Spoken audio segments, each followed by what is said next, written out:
Hello, I'm J.R. Lewis, and this is your Web Center 11 World News Update for Monday, January 14th, 2013. Violence continues to rage across Syria. The Syrian Air Force hit targets near the capital of Damascus today, reportedly killing at least 13 people, including 8 children. Activists say the Syrian military struck a residential neighborhood. Afghan President Hamid Karzai said today that the nation's top elders should convene to decide whether U.S. troops staying in the country after 2014 would be immune from prosecution under Afghan law. President Hamid Karzai's remarks were his first since returning from Washington, where he met last week with President Barack Obama for talks about the future of the alliance between the two countries. This was also the first time Karzai has floated the idea that Afghans should hold a National Assembly of the Elders to make decisions on the U.S. troop immunity.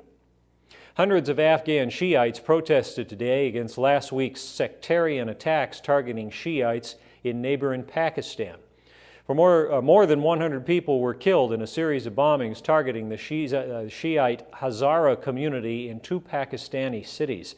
The protesters gathered in Kabul today and called the attacks genocide, also calling for action from the international community and the Pakistani government.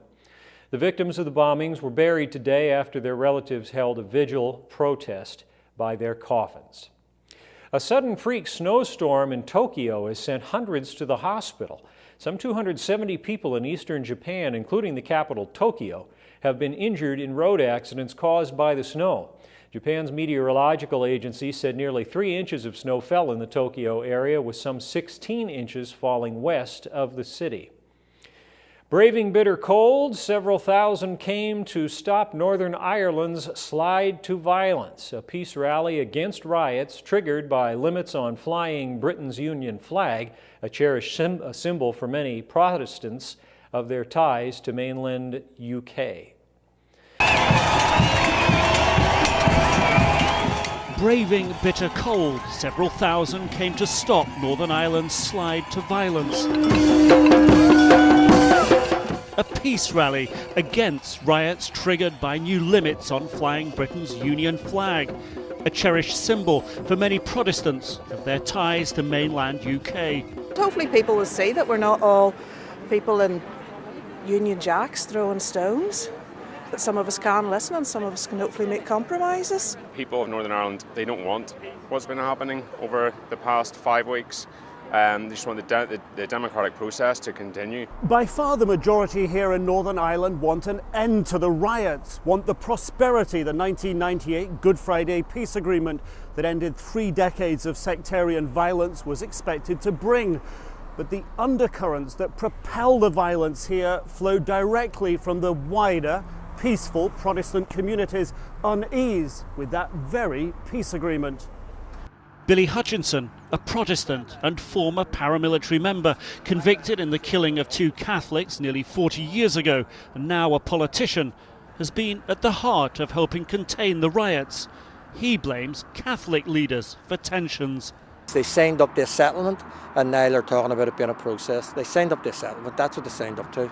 And the Good Friday Agreement is not about territory, it's about how we live together and how we share. And they've done nothing about living together or sharing. To see how deep the divide, listen to former IRA paramilitary commander Gerry Adams, now the province's most powerful Catholic politician, who led Catholics into the peace agreement 15 years ago, seeing it as a step toward uniting Northern Ireland with the Republic of Ireland. We never said it was a settlement. We saw it as an accord. We saw it as agreement on a journey without any actual agreement about the destination. We're avowedly United Irelanders. Were the Unionists asleep? Do they not recognise that we believe that the people of this small island should be united? And that's our World News Update for Monday, January 14th, 2013. From all of us here at Web Center 11, I'm J.R. Lewis. Thanks for watching and enjoy the rest of your day.